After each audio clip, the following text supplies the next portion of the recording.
Pearce, tight end. This is where you shine. Is there someone cheap you actually really like this week?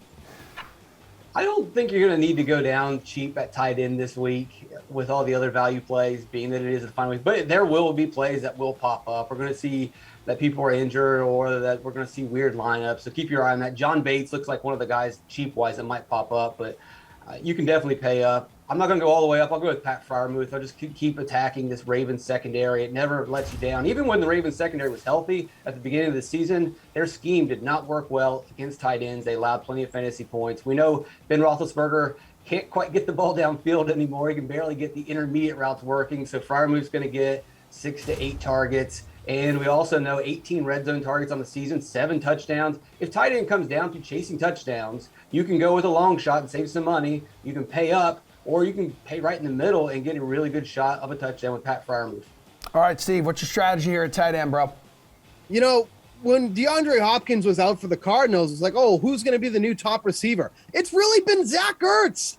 33 targets in the 3 games now that he's played without DeAndre Hopkins. Zach Ertz has been the guy that, Kyler Murray's been kind of leaning on here. 9, 13, and 11 for his targets over his last 3 games. Now he's facing one of the worst defenses in the league in the Seattle Seahawks against the opposing tight ends. I mean, in typical Zach Ertz fashion, he gets all these targets, doesn't do a ton of production with him, but with that type of volume at 5,300, if I told you there was a wide receiver that was getting about, 10 targets a game in the 5K range, you'd be jumping all over that. So Zach Ertz going up against the Seahawks, can't defend that position to begin with.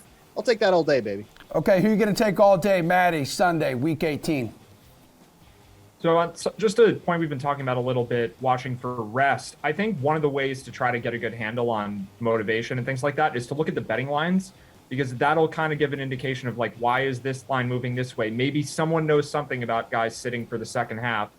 And one of the spots I'm looking at here is like, maybe the Rams just decide they don't really care a ton about the division and they just don't play their defensive starters the whole game, their offensive starters, whatever. It could be an easier matchup for George Kittle in a game the 49ers do need to win to get into the playoffs. So I think that spot could set up well. I mean, even if the Rams do play their guys the whole game, Kittle's 6,700. He can certainly do well at that price tag. But if you have to go cheap, Cole Kmet, I think, is in a good spot. He was last week, too, against the Giants. The Bears were just up by so much they didn't really need to throw. I think against the Vikings, that won't be the case. It should be a close game. Kmet could do well. So those are really my 2 guys this week.